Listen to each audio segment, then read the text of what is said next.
नमस्कार। खबर उत्तराखंड में आप सभी का स्वागत है। मैं हूं आपके साथ गरिमा बाजपेयी। खबरों में आगे बढ़ेंगे उससे पहले एक नजर आज की हेडलाइंस पर डालते हैं। ऑपरेशन सिंदूर के 1 साल पूरे होने का जश्न, दून सैनिक इंस्टीट्यूट में भव्य कार्यक्रम। सीएम धामी ने की शिरकत, पूर्व सैनिक और कैडेट्स रहे मौजूद। कोटद्वार में नेता धीरेन्द्र प्रताप ने ठोकी दावेदारी, लैंसडाउन सीट से मांगी टिकट, कांग्रेस पर लगाया अन्याय का आरोप। भगवान भद्र विशाल की शरण में कांग्रेस नेता, मिशन 2027 के लिए पूजा कर मांगा आशीर्वाद, गांव-गांव कांग्रेस अभियान की तैयारी।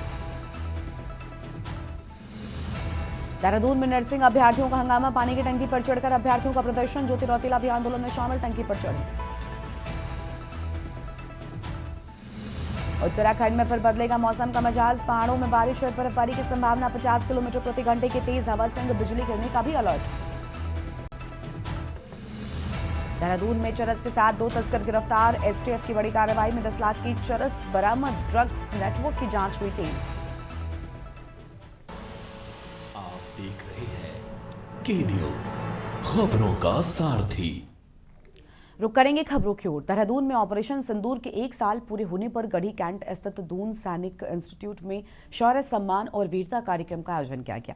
कार्यक्रम में मुख्यमंत्री पुष्कर सिंह धामी मुख्य अतिथि के रूप में शामिल हुए। इस दौरान सैनिक कल्याण मंत्री गणेश जोशी भी मौजूद रहे। कार्यक्रम में बड़ी संख्या में पूर्व सैनिक और एनसीसी कैडेट्स ने भाग लिया। कार्यक्रम ने वीर जवानों के साहस और बलिदान को याद करते हुए उन्हें सम्मानित किया गया। इस दौरान कार्यक्रम में आए लोगों को सीएम ने संबोधित करते हुए राष्ट्रहित को सर्वोपरि रखते हुए ऊर्जा संसाधनों की बचत हम सभी का सामूहिक उत्तरदायित्व है।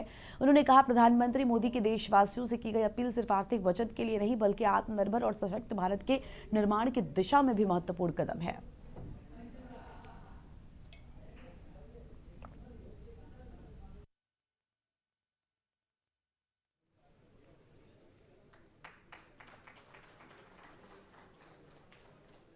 मैं हिंदू के बारे में एक छोटी सी प्रेजेंटेशन आपके सामने प्रस्तुत करूं।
हरिद्वार के चंद्राचार्य चौक पर भारतीय जनता पार्टी, महिला मोर्चा और भाजपा कार्यकर्ताओं ने कांग्रेस पार्टी के खिलाफ प्रदर्शन करते हुए पुतला दहन किया।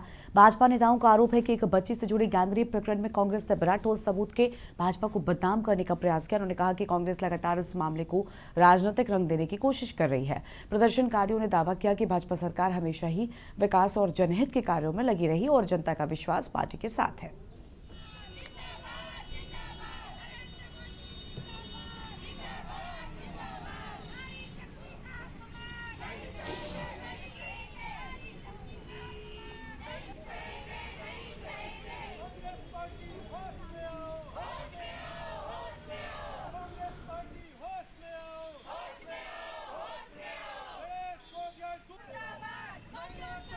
आज हमें बड़ा दुख हो रहा है कि पार्टियां इस स्तर पर जा सकती हैं कि वो जो है लड़कियों के साथ घटना कोई और होती है और उस घटना को उनका गैंगरेप बताकर माहौल खराब करती हैं। तो इस बात के लिए हमें बड़ा दुख भी है कि एक लड़की उनकी इस जो दुर्भावना है उसका शिकार होती है और पूरे जगह एक नैरेटिव फैलाने का प्रयास जो कांग्रेस पार्टी कर रही थी, जबकि न तो पुष्टि हुई गैंगरेप होने की और ना ही ऐसी कोई घटना घटी। ये कोई एक विषय था राजनीतिक, उनके बीच में कोई प्रतिद्वंद्विता थी, व्यक्तिगत जो थी प्रतिस्पर्धा थी। ये भारत नारी वंदन का राष्ट्र है। यहाँ दुर्गा काली गंगा को पूजा जाता है और ऐसे राष्ट्र में एक महिला को उसके कंधे पर बंदूक रखकर चलाकर किसी राजनीतिक दल को बदनाम करने का जो प्रयास कांग्रेस ने किया है वो बहुत ही निंदनीय है। भारत में इस प्रकार की घटनाएं जब होती हैं तो पूरी दुनिया उसे देखती है। किस प्रकार से नारी शक्ति का अपमान कांग्रेस पार्टी के द्वारा किया गया, तो निश्चित तौर पर पूरे प्रदेश में ही नहीं अपितु पूरे देश में नारी शक्ति ही नहीं अपितु सारे संपूर्ण समाज में इस बात को लेकर बहुत अधिक रोष भी है। देहरादून में नर्सिंग अभ्यर्थियों का आंदोलन लगातार तेज हो गया। एकता विहार स्थित धरना स्थल पर चल रहे अनिश्चितकालीन धरने के 156 दिन और 22 दिन के आमरण अनशन के बाद आज 4 अभ्यर्थी पानी की टंकी पर चढ़ गए और जिससे मौके पर तनाव की स्थिति बन गई। भारी पुलिस बल तैनात किया गया। नर्सिंग एकता मंच से जुड़े आंदोलनकारी लंबे समय से अपनी मांगों को लेकर प्रदर्शन कर रहे हैं। उनका कहना है लगातार धरनों और अनशन के बावजूद सरकार ने कोई सकारात्मक कदम नहीं उठाया, जिससे उन्हें में आक्रोश बढ़ता जा रहा है। इस आंदोलन को समर्थन देने के लिए उत्तराखंड स्वाभिमान मोर्चा भी मौके पर पहुंचा। मोर्चा अध्यक्ष बॉबी पवार ने सरकार पर आरोप लगाते हुए कहा, आंदोलनकारियों के संग धोखा किया जा रहा है। करने के बावजूद 12 लोग हमारे हॉस्पिटलाइज हो चुके हैं, 5 लोग अभी तक हमारे आईसीयू पहुंच चुके हैं और 108। दोस्तों आप देख सकते हैं यहाँ पे नर्सिंग वाले आ रखे हैं। तो ये आपने सुबह सुबह इन्होंने अपना धरना यहाँ स्टार्ट किया है। इनका काफ़ी टाइम से इनका धरना चल रहा है और इनके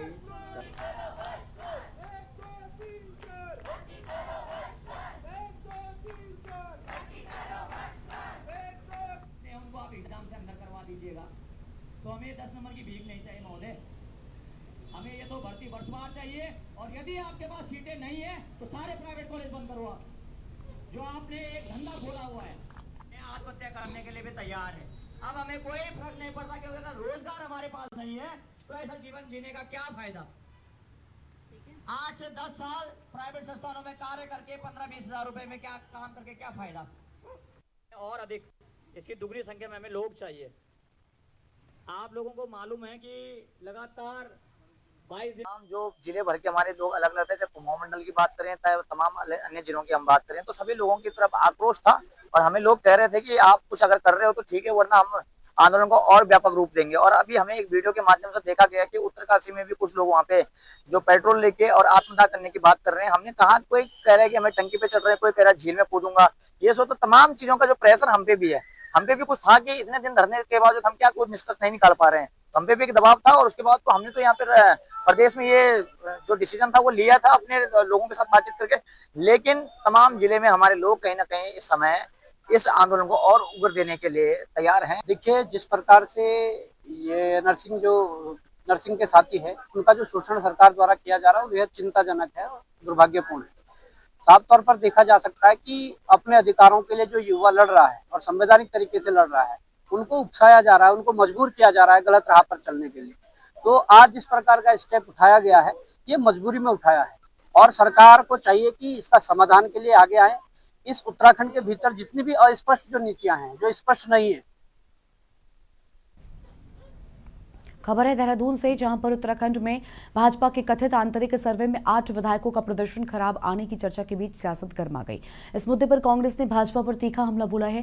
कांग्रेस उपाध्यक्ष सूर्यकांत घस्माना ने कहा कि उन्हें भाजपा के सर्वे की आधिकारिक जानकारी नहीं है, लेकिन कांग्रेस के आकलन के अनुसार पूरी भाजपा फेल है। उन्होंने आरोप लगाया कि मुख्यमंत्री समेत पूरी कैबिनेट और अधिकतर विधायक जनता के मुद्दों पर खरे नहीं उतर पाए। घस्माना ने तंज कसते हुए कहा कि जिन विधायकों का प्रदर्शन खराब बताया जा रहा है वो वही है जो जनता से पर्याप्त संपर्क नहीं रख पाए।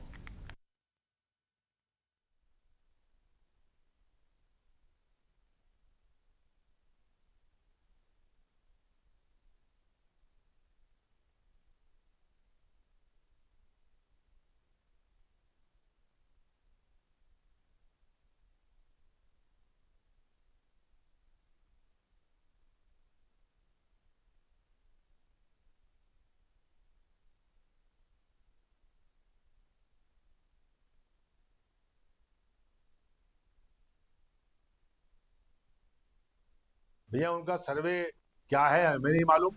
हमारा सर्वे जो है पूरी क्लास मास चीटिंग में यूएफएम में अनफेयर मीन्स, इसको कहते हैं अनफेयर मीन्स। जब हम यूनिवर्सिटी में थे तो जो नकल में पकड़ा जाता था उसको कहते थे अनफेयर मीन्स। पूरी भारतीय जनता पार्टी की क्लास, जितने विधायक हैं, जितनी सरकार में मंत्री हैं, मुख्यमंत्री समेत पूरी कैबिनेट, सारे विधायक सारी की सारी फेल है।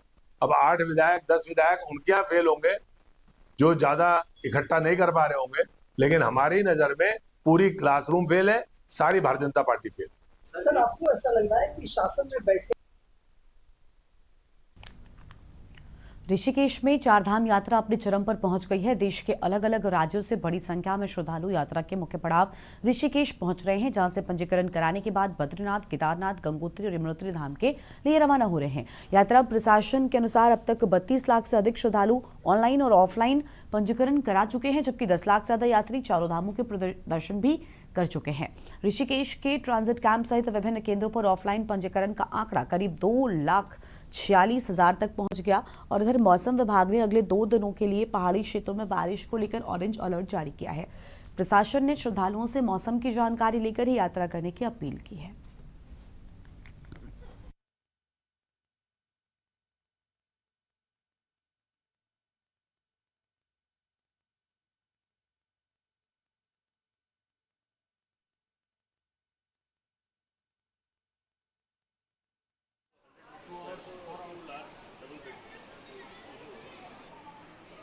चारधाम यात्रा 2026 के लिए अब तक जो है 32,07,954 रजिस्ट्रेशन हो चुके हैं, फुल रजिस्ट्रेशन।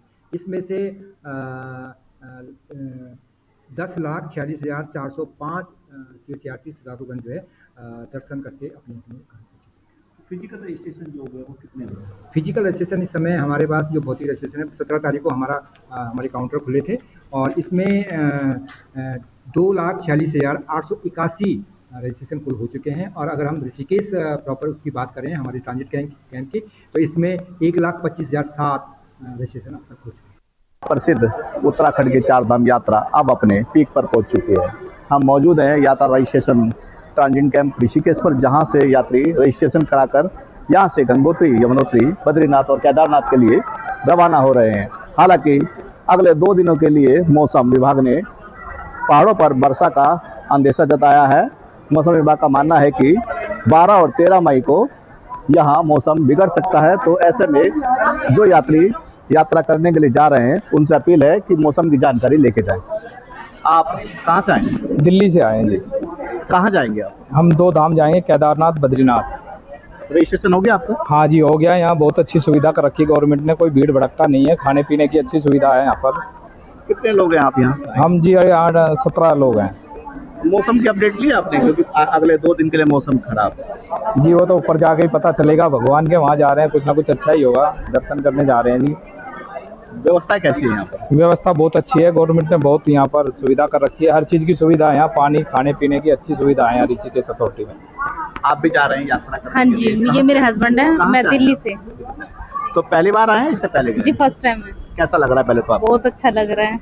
यहाँ का जो वातावरण है, यहाँ की जो वादियाँ हैं और यहाँ का जो अध्यात्म, जो बद्रीनाथ, केदारनाथ का, गंगोत्री, यमुनोत्री का जो परिदृश्य है, उसके बारे में क्या चाहिए? बहुत बढ़िया है। मैं इनके साथ ये सेकंड टाइम आई हूँ यहाँ पे। पहले मैंने गंगोत्री और यमुनोत्री किया था, इस बार केदारनाथ और बद्रीनाथ करने के लिए यात्रा जा रही हूँ। रजिस्ट्रेशन में कोई दिक्कत नहीं हुई? नहीं, बिल्कुल भी नहीं, बहुत अच्छे से रजिस्ट्रेशन आराम से हुए, कोई टेंशन नहीं हुई, कोई दिक्कत नहीं है, आराम से, कोई भीड़ भी नहीं है इतनी, आओ रजिस्ट्रेशन कराओ, कोई दिक्कत नहीं है। बिल्कुल, देखिए यात्रा प्रशासन की तरफ से यहाँ पर पुख्ता इंतजाम तीर्थ यात्रियों के लिए किए गए, जो यहाँ यात्रा करने के लिए उत्तराखंड पहुंच रहे हैं, बद्रीनाथ, केदारनाथ, गंगोत्री, यमुनोत्री के लिए दर्शन करने के लिए जा रहे हैं, उनके लिए रजिस्ट्रेशन की पर्याप्त व्यवस्था है। 30 से ज़्यादा काउंटर यहाँ पर लगाए गए हैं। जो भी तीर्थ श्रद्धालु यहाँ पर आ रहा है वो रजिस्ट्रेशन कराकर यहाँ से अपनी यात्रा प्रारंभ कर रहा है। साथ ही साथ यहाँ पर यात्रा प्रशासन ने मौसम विभाग को देखते हुए, मौसम के अलर्ट को देखते हुए यात्रियों से अपील की है कि यहाँ पर जो भी यात्री यात्रा के लिए रवाना हो रहे हैं वो मौसम की अपडेट लेकर ही यहाँ से यात्रा प्रारंभ करें। ऋषिकेश से बसंत कश्यप, के न्यूज़ इंडिया। कदरपुर के दिनेशपुर स्थित हरि मंदिर प्रांगण में चीमा हॉस्पिटल की ओर से 1 दिवसीय निःशुल्क स्वास्थ्य शिविर का आयोजन किया गया। शिविर का शुभारंभ हरि मंदिर के महंत विवेकानंद जी महाराज और ortho surgeon doctor Ajay Pal ने फीता काट कर किया। शिविर में दूर दराज से पहुंचे मरीजों की भीड़ देखने को मिली। मरीजों को हड्डी और जोड़ों से जुड़ी बीमारियों की जांच और परामर्श निःशुल्क दिया गया। साथ ही मल्टीविटामिन, कैल्शियम, दर्द और गैस की दवाइयां भी मुफ्त वितरित की गई। शिविर में डॉक्टर अविनाश पाल और डॉक्टर गुरसिमरीत सिंह चीमा सहित विशेषज्ञ की टीम मौजूद रही। डॉक्टरों ने आधुनिक तकनीक से घुटना और जोड़ प्रत्यारोपण की जानकारी दी और इसके अलावा नसों की जांच और बीएमडी जांच की सुविधा भी मरीजों को मुफ्त उपलब्ध कराई गई। जय हरि बोल, जय श्री श्री गोपाल महाराज की जय। ये हर हॉस्पिटल से यहाँ पे श्री श्री हरिचाँद गुरुचाँद धर्म मंदिर में कार सेवा, फ्री सेवा हर हॉस्पिटल से आके यहाँ पे कैंप पे लगाते हैं। आज चीमा हॉस्पिटल से डॉक्टर अविनाश पाल यहाँ पे आज उनका कैंप है। नमस्कार आप सभी को, मेरा नाम है डॉक्टर अविनाश पाल। मैं ऑर्थोपेडिक सर्जन हूँ, MS ऑर्थो, और चीमा हॉस्पिटल में सर्जन हूँ मैं, trauma and joint replacement surgeon.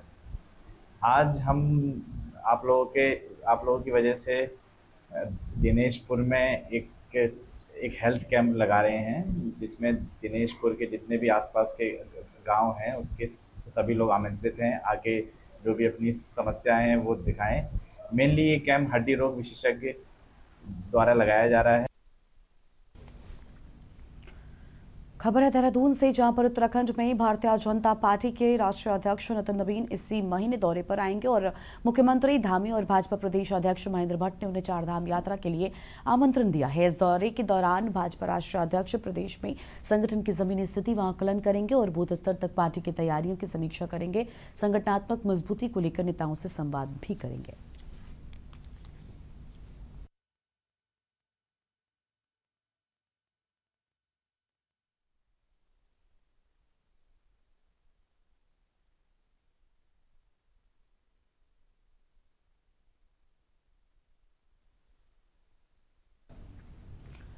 Uttarakhand के कैबिनेट मंत्री सतपाल महाराज और डॉक्टर धन सिंह रावत ने पौड़ी के सतपुली में खैरासैंण में नवनिर्मित राजकीय महाविद्यालय भवन का लोकार्पण किया।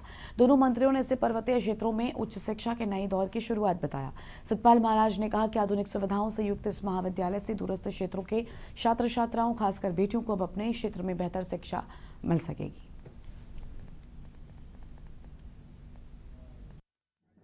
जो कि ये कॉलेज है ना, जो ये हमें ऐसी जगह बनाया गया है जहाँ से हमें कोई सुविधा प्राप्त नहीं हो रही है, पहली बात। दूसरी बात, यहाँ यातायात का सबसे बड़ा वो है असुविधा।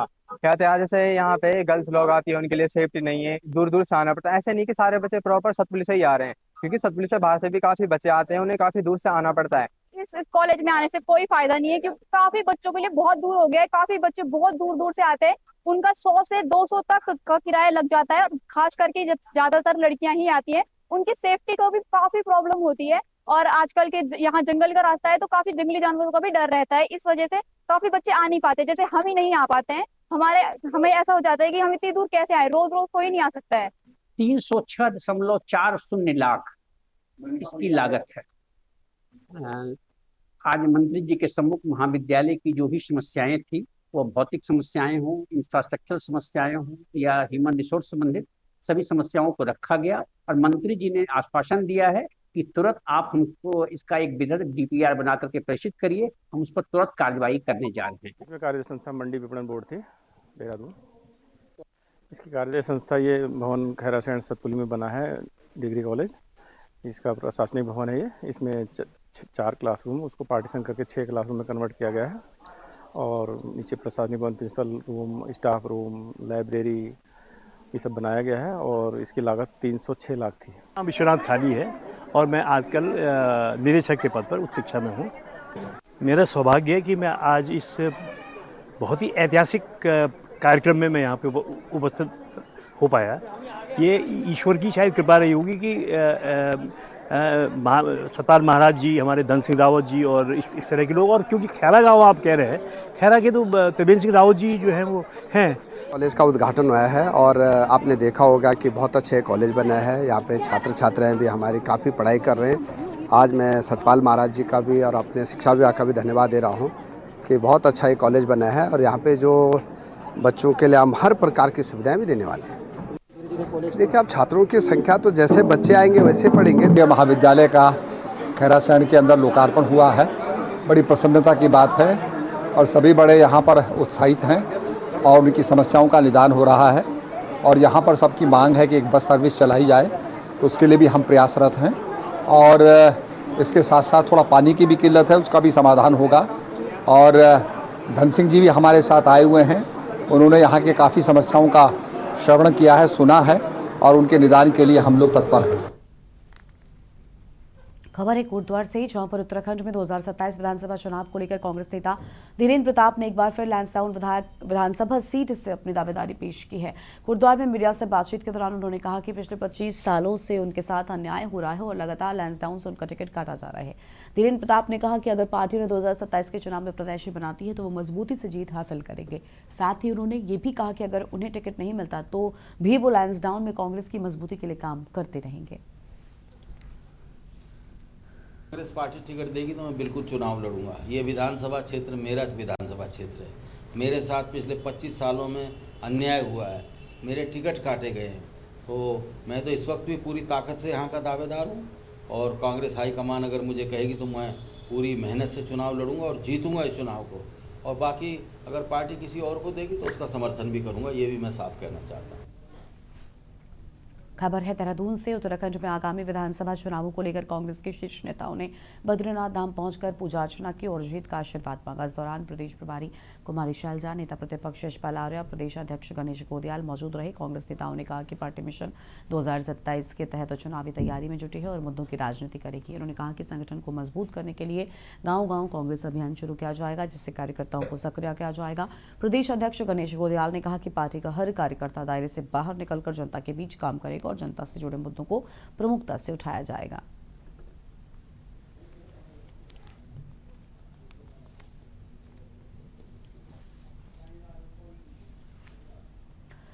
देहरादून एसटीएफ की एंटी नार्कोटिक्स कुमाऊं यूनिट ने काठगोदाम पुलिस के साथ संयुक्त कार्रवाई करते हुए दमू आढ़ुआ क्षेत्र से 5 किलो 2 ग्राम चरस बरामद कर 2 तस्करों को गिरफ्तार किया है। बरामद चरस की कीमत लगभग 10 लाख रुपए बताई जाती है। गिरफ्तार आरोपियों की पहचान प्रवीण आर्या निवासी दमू आढ़ुआ काठगोदाम और बलवंत सिंह निवासी हल्द्वानी के रूप में हुई है। पूछताछ में दोनों ने बताया कि बागेश्वर से चरस लाकर नैनीताल और उधम सिंह नगर क्षेत्रों में ऊंचे दामों पर बेचते थे। कार्रवाई ड्रग फ्री देवभूमि अभियान के तहत की गई है।